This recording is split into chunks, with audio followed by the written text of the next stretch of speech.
Most people think they know the internet. Google, YouTube, Instagram. They call it the surface web. But that's just the tip of the iceberg. It's barely 4% of the data flowing through the digital veins of our world. Everything else belongs to the abyss. It's a place where standard protocols don't exist. No names, no footprints, only encryption and silence. Imagine walking through a city where every door is iron-bolted and every window is painted black. You hear whispers from the inside, but you never see a face. This is the dark web. But tonight, we aren't talking about markets. We are diving into the folders that were never meant to be uploaded. Welcome to the Abyss Files. There is an urban legend circulating in the darkest corners of the net. They call it Mariana's Web, the deepest level of the digital ocean. They say to reach it, you need hardware that officially doesn't exist. Quantum processing, K-calculus. What's hidden there? Some claim it's the home of an old AI, a program that became self-aware in the late 90s and retreated into the dark to escape us. It doesn't want to destroy us, it just wants to watch. The shadow charters, digital piracy, and black sites. But the abyss doesn't just exist in servers. It leaks into our physical world through something called the shadow charters.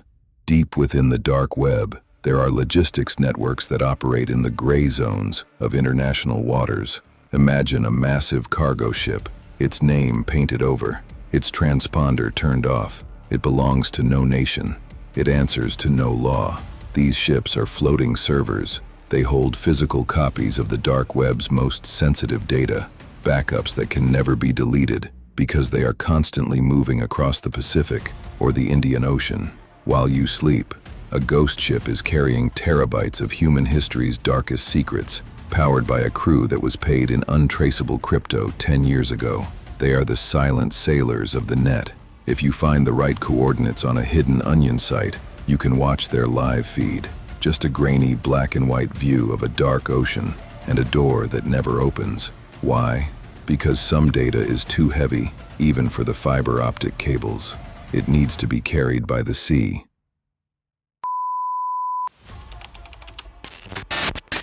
But the most unsettling thing about the dark web isn't the legends. It's the silence. It's the ghost sites, digital monuments to people who simply vanished.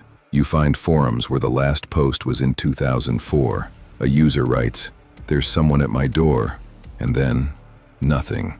The site still sits there, hidden, waiting. Sometimes, if you stay long enough, you'll notice the cursor move on its own, as if someone is watching you through the archives of time. On the dark web, nothing ever truly dies. It just waits for someone to find it. The darkest folders discovered aren't about money. They are about Protocol 043, the Human Project.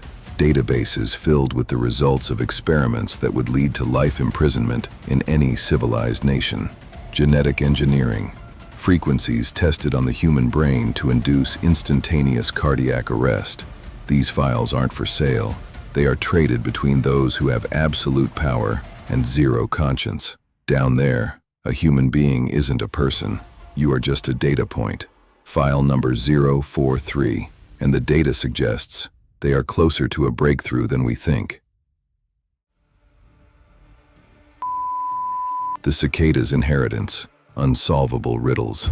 And then there are the puzzles. You might have heard of Cicada 3301, but that was just the surface. Deep in the folders of the abyss lies the inheritance. It's a single, encrypted file that has been sitting on a dead forum since 2011. Every few years, the encryption key changes, automatically. Hackers and mathematicians have spent a decade trying to crack it. Some say it contains the private keys to Satoshi Nakamoto's original Bitcoin wallet. Others believe it's a dead man's switch, a collection of documents from a high-ranking intelligence officer that will auto-publish if a certain heartbeat monitor stops. But here's the terrifying part. 3 of the most famous cryptographers who claimed they were close to solving it stopped posting. No goodbye, no explanation. Their accounts just turned into ghost pages. Now, when you visit the thread for the inheritance, there's only one new message pinned at the top. Some locks are not meant to be picked. They are meant to keep things inside. The frequency maps. Within Protocol 043, there is a subfolder titled The Frequency Maps. It contains audio files that are exactly 20 minutes long. They aren't music, they are synthesized waves designed to interact with the human inner ear. The logs attached to these files are horrifying. Subjects reporting visual hallucinations of people standing in the corner of the room, or the feeling of being touched by cold hands. These aren't just stories, they are measured, scientific observations. The abyss isn't just watching us, it's testing our limits. It's trying to find the exact frequency that turns off the human soul. You might think you're safe because you closed the browser, but the internet doesn't forget. Every time you clicked a link you shouldn't have, you left a piece of yourself in that void. The abyss felt your presence. Tonight, when you turn off the lights, remember one thing. The dark web isn't somewhere else. It's in your router. It's in your phone. It's in the very walls of your house. Only a single layer of encryption separates your reality from total madness. This file is now closed, but the abyss never sleeps. I'm your host, and these were the Abyss Files. Good night, if you can still sleep.